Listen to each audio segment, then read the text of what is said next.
You're listening to the AZ Wildcats podcast, brought to you by DraftKings, America's #1 sportsbook app, joined by Mr. William Brad Alice. I am only Mike Luke. All right, we've got a lot to get to this show. But first, William, you're playing a little hurt right now. Yeah, a little under the weather. I've had this nasty cold since about Wednesday night, which includes being sick on not 1, not 2, not 3, but 4 days off. Wow. Yeah. I was going to say, did you know that was going to happen? And as you talk, I'm going to put my ring light on so Jacob Franklin doesn't yell at me. No, I did not know. In fact, I had many scheduled house projects to work on and instead spent a lot of time napping and being lazy. The good news was meant I got to sit in Saturday and watch Miller versus Hurley, Lloyd versus Hurley, and then those back-to-back amazing college football playoff games. So that was the only benefit because I did have a project. But now I've got to fix a shower, do some painting, and do that all this weekend. All right. Well, first of all, glad you're feeling better. I'm still sick. Sucks. I'm going to start coughing any minute, and someone's going. But it does sound like you're feeling a little bit better, no? A little bit, yeah. Right. Well, that's what we like. I'm a little more nasally than normal. Right. But it's all right, though. That's part of the charm. All right, let's talk a little bit of Arizona. We're going to talk Arizona basketball. We're going to talk Arizona football. First thing I want to talk about, though, is the Arizona game against ASU and what it means going forward. First of all, it just goes to show you how we kind of take it for granted, because we talked about this a little on the post game, that Arizona, it didn't feel like Tabellas and Ballo had their normal big-time performances, and yet they still finished with 35 points and 20 rebounds there. So that's certainly something that going into every game is a nice little feather to have in Arizona's cap. I think the problem was, one, Ballo did most of his damage, or a lot of his damage, at the free throw line as opposed to, from the field. And Tabellas, although his numbers were very good, he missed 4 early shots he usually makes most of those out of. Right. So I think that's why it feels a little different, because it took Tabellas a little more.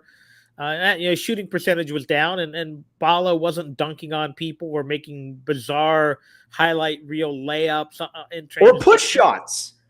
He did have one key, yeah. So I think that was the key. I think it was just they did it differently, and it again, foul shots, putbacks, they're not as glamorous, and you kind of lose track of who scored what where during that time. Like, I don't know, was that Ballo? Was that Zoo? Was that Henderson? Oh, and then you look later, that putback was Zoo's. Okay. So realistically, they did what they needed to do. They just did do it in normal fashion. I think it's kind of the same way. We all come away from that game going, they only won by 9. But I think if we had known ahead of time they were going to win by 9, we'd feel pretty good about it. Problem was they were up 18. Right. And couldn't hold that lead. So when you look at it in its totality, it's very different than focusing just on the raw numbers, which are very good, both in terms of the margin of victory and the 2 of the 4 peaks is total numbers. All right. Well, actually, since you mentioned 4 peaks, let's get to the 4 peaks, and then we're going to work backwards on that. 4 peaks, the official brew of PHNX Sports. 4 right there. 4 peaks. All right, you can check it out at the Tempe location. Got a lot of good stuff going on. Great deals. They got watch parties up there. You name it, 4 Peaks has got it. Or you can come hang out with us at Tap and Bottle and get your own 4 Peaks as well, which they have there as well. But again, very fortunate to have 4 Peaks as the official brew of PHNX. Check out the show notes and the link in the description. And OGs. All right, now you might say to yourself, man, I'm like William Brad Alice. I cannot sleep at night. OGs is here for you. You can go to any of your local dispensaries and get OGs. Again, got to be 21 and up. Check show notes and link in the description. But you've got sativas, you've got indicas. You name it, they've got it. All kinds of different flavors. Again, at any of your local dispensaries, check it out. OGs. Very good stuff right there. Okay.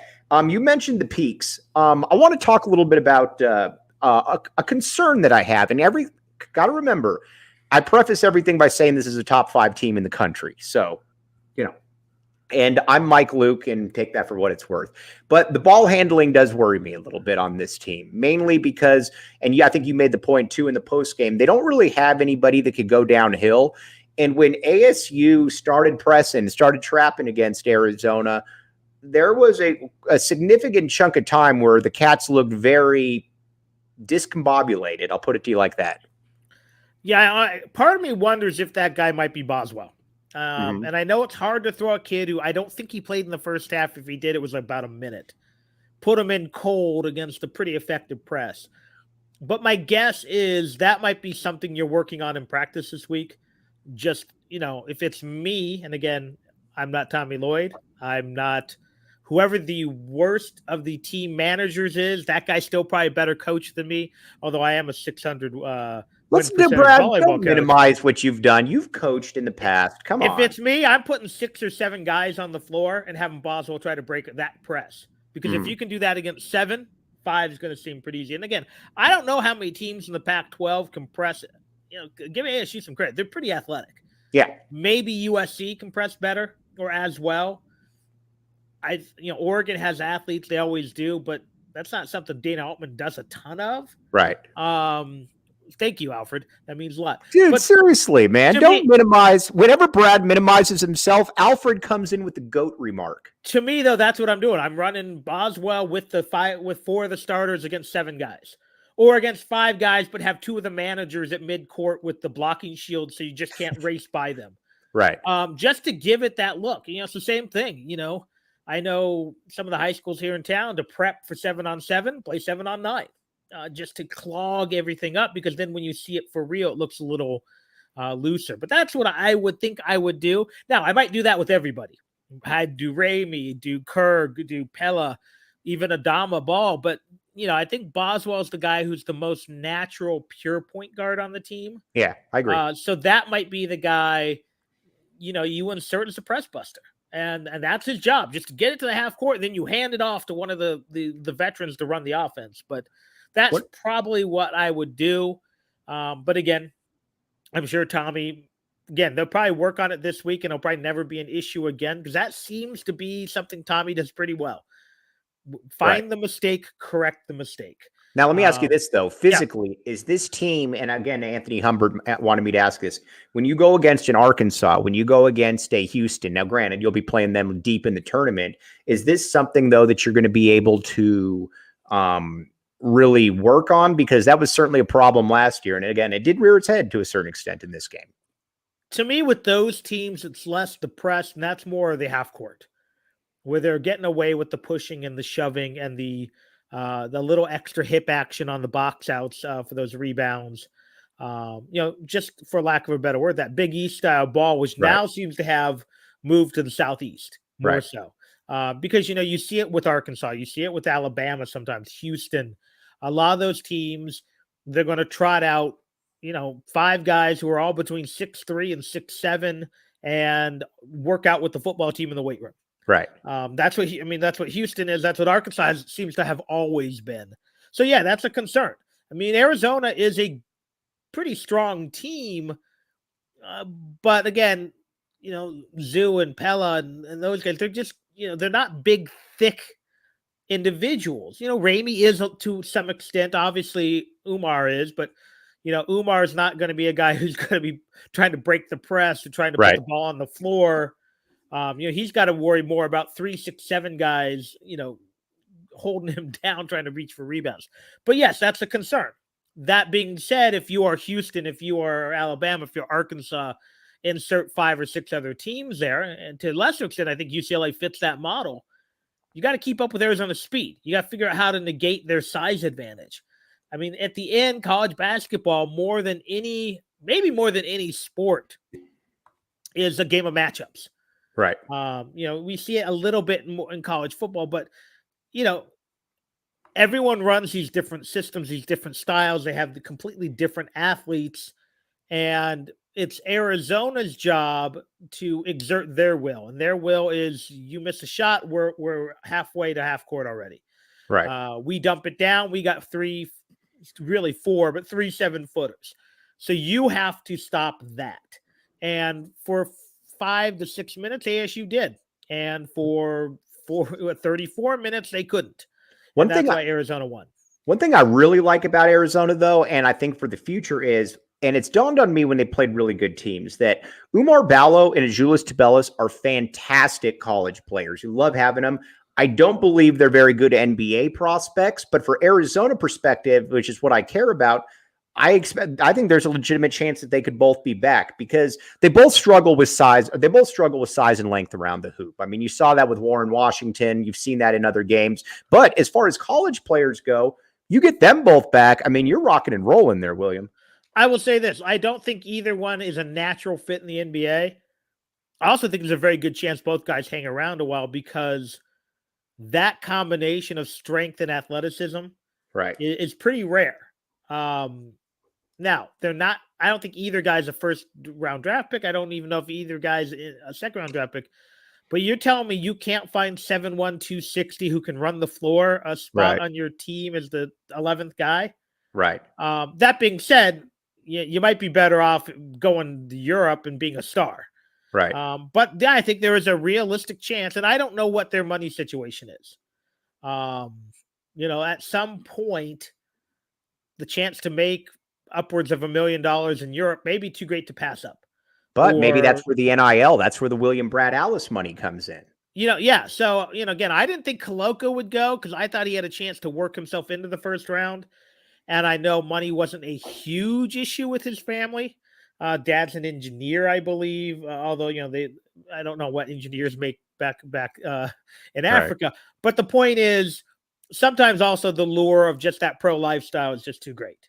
Right. And after for I think both Ballo and Zoo, it's going to be 5 years in college. Maybe you want to go be a grown up and go play in Spain, where the beautiful women and the fast cars, and more so than in Arizona. But I don't know. But yes, I think there's a very realistic chance that if they come back, wow, is Arizona interesting next year? More so than this year. I mean, I'm not writing off this year. I mean, they're right now they're the number 2 overall seed in Lenardi's pool. But you bring those guys back with the young guys they got coming in, with another year of development for you guys, and Arizona's awfully scary.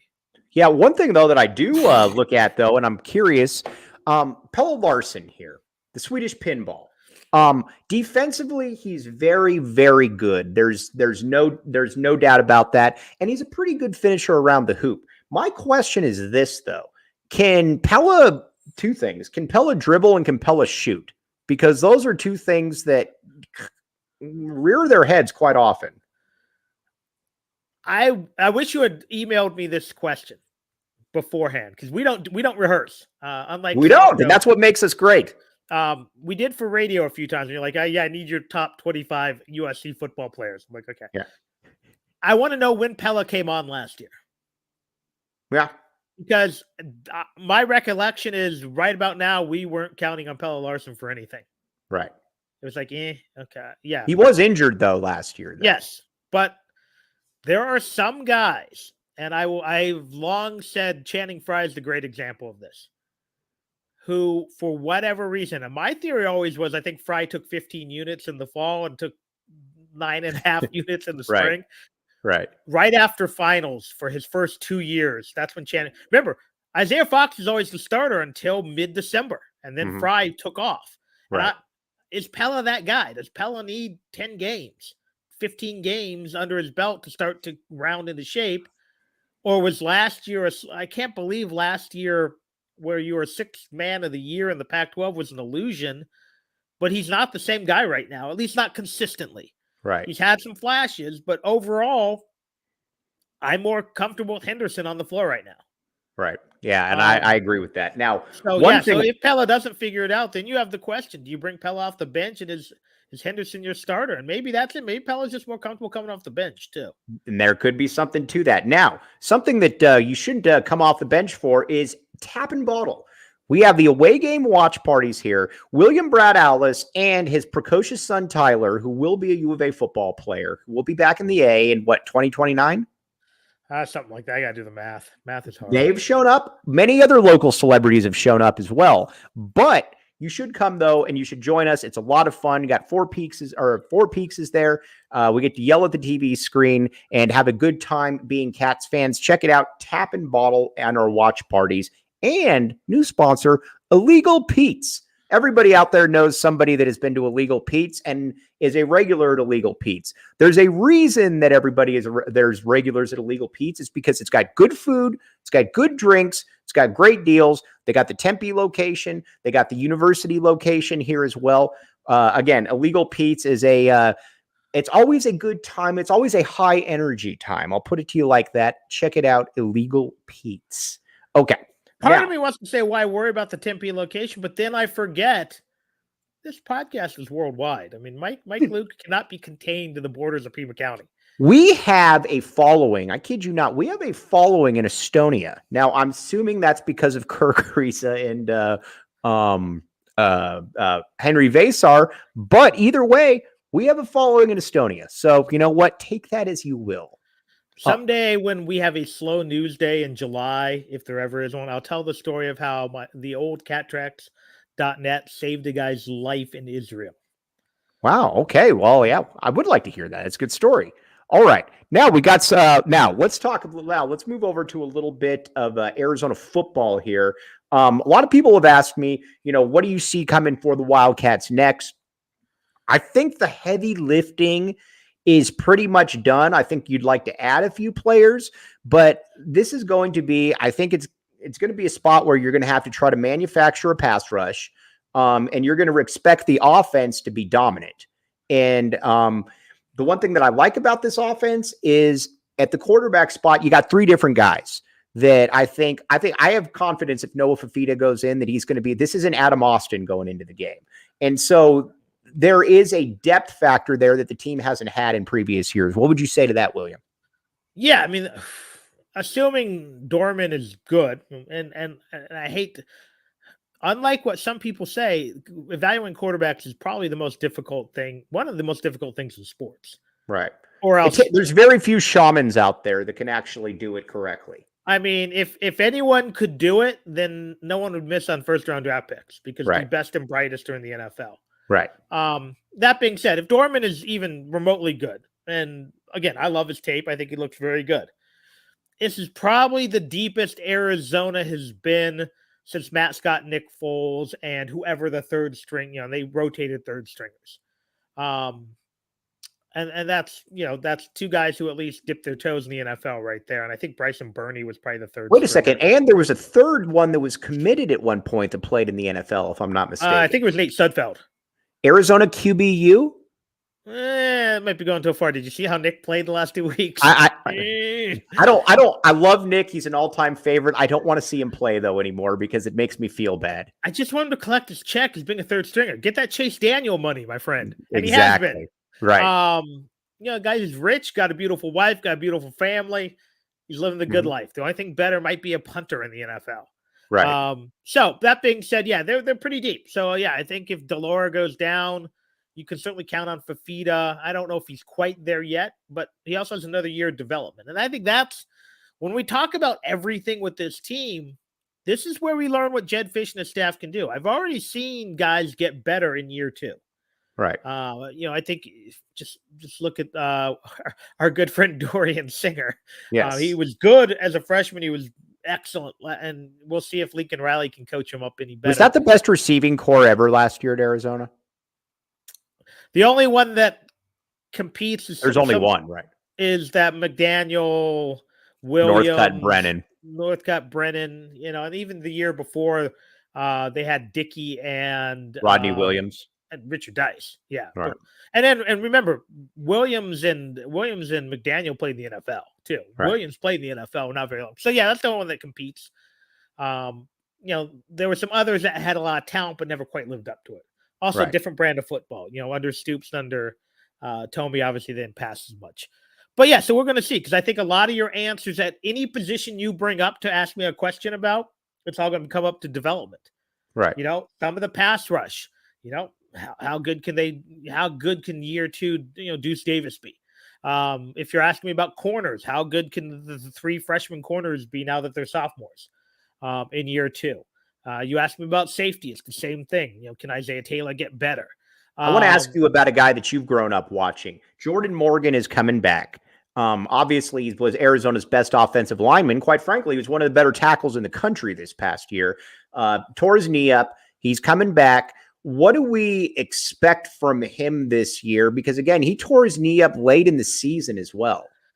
I think we have to remember that depending on how bad the injury is, guys recover now in 5 or 6 months. Yeah, it's true. This Adrian Peterson rushed for 2,000 yards, 8 months after that injury? This isn't 12 to 15 months like it used to be. It just isn't anymore.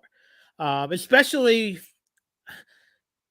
if you can get it right, Morgan doesn't have to worry. If he goes from a 5'1" to a 5'2", 40, it doesn't matter like it does at receiver. Now, he still has to be able to put weight on it, cut, and not even so much cut, but shift in the pass blocking. But I guess if you're going to have a position to have an ACL type injury, offensive line is not the worst one. I will tell you this. I was skeptical of how good Morgan's draft ranking was really going to be.